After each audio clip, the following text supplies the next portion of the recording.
There is a lot happening in the world. Right, that wasn't even a laugh line, but there's so much weighing on us. With Iran's direct attack on Israel, things have become even more precarious. And I knowingly am not going to talk about that tonight. It has been a rough year to be Jewish. War and hatred, exclusion, isolation, marginalization, threats, and so much ignorance. It has been tough, and we are not going to talk about that right now. I want to remind us of something else, that despite everything happening against the Jewish people, people are choosing Judaism. It's a joy that I have to be with people who look around the world, they see the venom directed at the Jewish people, at Israel, at symbols of Judaism, and they decide, hey, I want to throw my lot in with them. I want to convert to Judaism. People are looking at the world and deciding, I want to stand under the chuppah with the person that I love, aware of the unsettledness of the world. And people decide to expand their Jewish family through birth or adoption because they want to extend Jewish peoplehood by another generation. We should not overlook these moments because it can seem grueling to be Jewish right now. Even 1,800 years ago, in the time of the Talmud, the rabbis knew it was difficult. This is how the rabbis describe how the world sees us to someone interested in converting to Judaism. They say the sages taught when a convert comes to convert, especially now when the Jews are in exile, the rabbis ask of him, what do you see that motivates you to come to convert? Don't you know that the Jewish people at the present time are anguished and suppressed, despised and harassed, and hardships are frequently visited upon them? And if he says, I know, and I am humbled to join the Jewish people and share in their sorrow, I desire to be Jewish, then the court accepts him immediately. It is rough to be Jewish then, and it is rough to be Jewish now. And people are still choosing to be Jewish. People are choosing to be part of the Jewish people, part of Am Yisrael. We cannot forget that. Being Jewish is beautiful and grounding and inspiring. We should never lose that perspective. I'm reminded of how exciting it is to be Jewish through two brief stories of Jewish pride. Being Jewish is about celebrating life, appreciating each day, and in the words of Abraham Joshua Heschel, having radical amazement about living. So the first story is about conversion. It is located in an unexpected place, a prison. Ari and Josh are inmates at Monroe Correctional Facility in Washington State. The podcast, Tales of the Unbound, follows their journey of finding Judaism and building community behind prison walls. Their description of how Judaism lifted them up is beautiful. You might be able to relate to Ari's description of feeling a little lost in the service. Ari begins, I was able to attend my first Shabbat experience, and I was able to go with the people that were in my unit. And so we all went down there, and at the time, there was a chunk of people missing from the other units, but I got to meet Amy, the Jewish chaplain, for the very first time. I was handed a siddur. I didn't really know what I was doing, and it was like, just follow along, and somebody kind of helped me flip through the pages, helped me figure out where I was, what I was doing, and then I just sat and I listened and soaked it all in. As she began to sing these Hebrew words, Ari says, I found something inside of me was opening up. That deep down inside my soul, had just been touched by this Hebrew that was coming out of her mouth, and this melody that was just bringing about something inside of me that was truly blossoming, and that warmth inside of me. And I felt emotions that I haven't felt. And so I just sat there and absorbed that, and I realized I belonged here. And so I kept coming back, he says.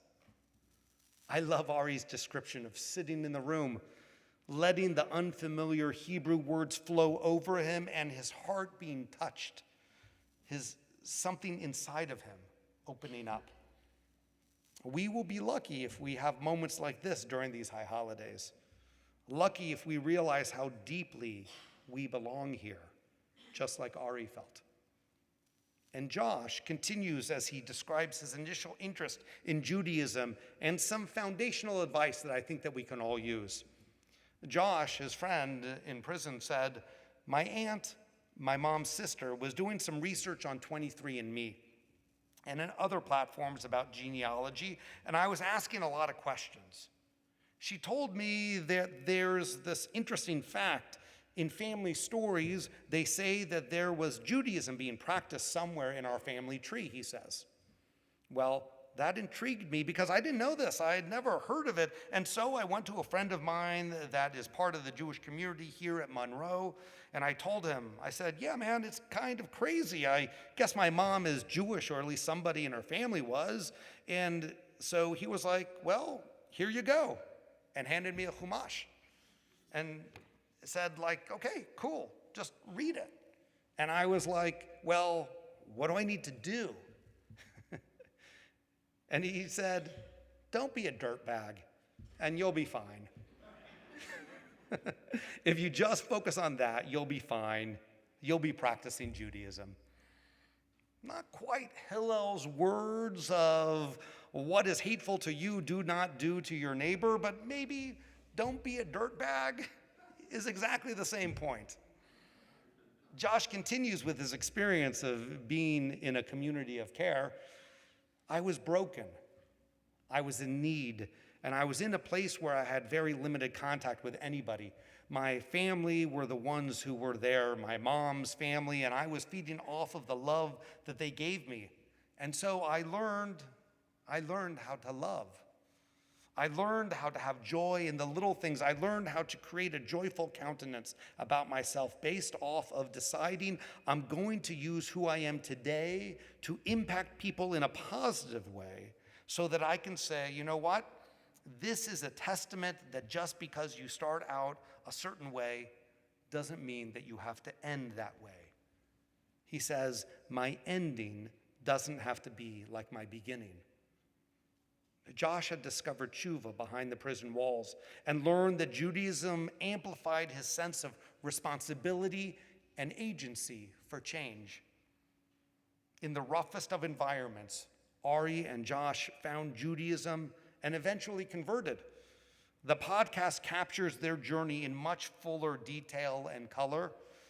In an environment where being Jewish likely had very few advantages, they found belonging and home. In the harshness of prison, Judaism moved them. Their stories helped me not take Judaism for granted. And the second story is from Abby Zinman, who is currently a college student. I have heard many similar stories from our own college students and adults throughout the congregation as well. She writes, "As a Jewish college student, I can attest that life has been tough since October 7. We're constantly dodging protests on campus, finding ourselves educating others without actually wanting to, and speaking up for ourselves only to be ignored by people and institutions that should know better. October 7 attacks and their repercussions for anti-Semitism on college campuses have led to two equal and opposite reactions.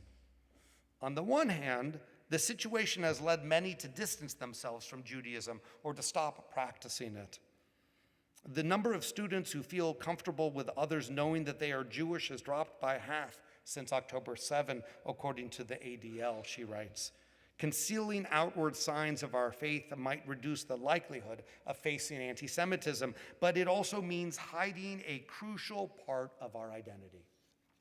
On the other hand, many students are reacting in the opposite way and are embracing their Jewish identity more openly. And she jokes that this is not just going to Chabad every weekend. Since October 7, Magen David necklaces, Star of David necklaces, sales have skyrocketed in the United States and United Kingdom. Even those who previously didn't feel a strong connection to Judaism or who didn't normally wear Jewish jewelry are now wearing Magen David necklaces as a symbol of their faith and identity. And I should put a plug in. The Sisterhood gift shop, I'm sure, has many. She says, I've always leaned more towards the cultural aspects of Judaism rather than the religious ones. I didn't attend synagogue or keep kosher, and I've never been one to openly display my Jewish identity. And in the first few months following October 7th, this mindset remained consistent. I was grateful that I don't visibly look Jewish and thought that wearing a Magen David was akin to taping a target on my chest. I had heard numerous stories of students facing anti-Semitic comments and actions simply for being openly Jewish and concluded that wearing a Magen David would increase my chances of encountering such hostility, which would be detrimental to anyone's mental health. However, after breaking off a friendship due to anti-Semitism, my perspective has shifted. This experience made me realize that in many cases, what I say or wear can't prevent anti-Semitism from happening. I've realized that it's those who feel threatened by my Judaism who should be ashamed, not me. Living in fear of publicizing my Judaism was only compounding my distress.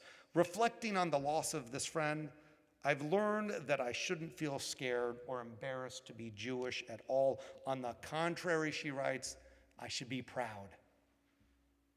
Wearing a Magen David reminds me of the positive aspects of being Jewish and how it has shaped me.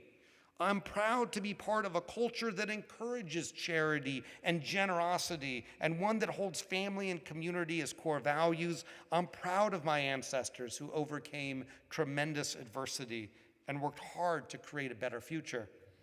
By wearing a Magen David, I connect with those positive sentiments, but I'm ensuring that anti-Semitic individuals don't win. Hamas supporters and anti-Semites want us to hide our Jewish identities and make us feel afraid. So why would I comply with their ideal by hiding my Judaism from the public, she writes. When I wear a Magen David, I'm flipping the narrative, she says. I am standing strong in the face of hate and proclaiming that I'm proud to be Jewish. If my decision to embrace my Jewish identity makes someone else uncomfortable, I hope it prompts them to question and reconsider their own beliefs. Since I started wearing a Magen David necklace, I felt more empowered in the face of anti-Semitism than ever before.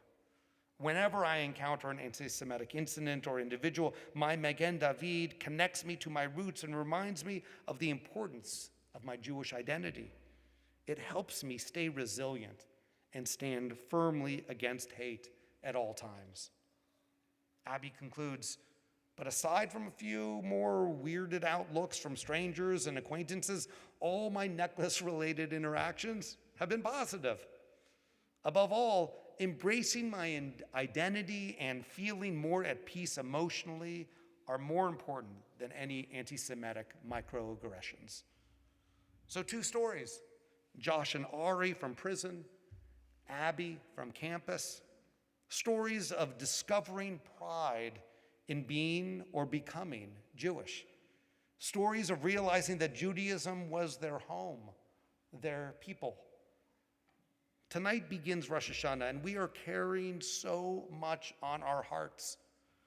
Let's also make sure that we carry the joy of being Jewish, the specialness of being part of the Jewish people. Last week, God called the Israelites his Am Segula, God's treasured people. Being Jewish is a treasure, even if it is not easy.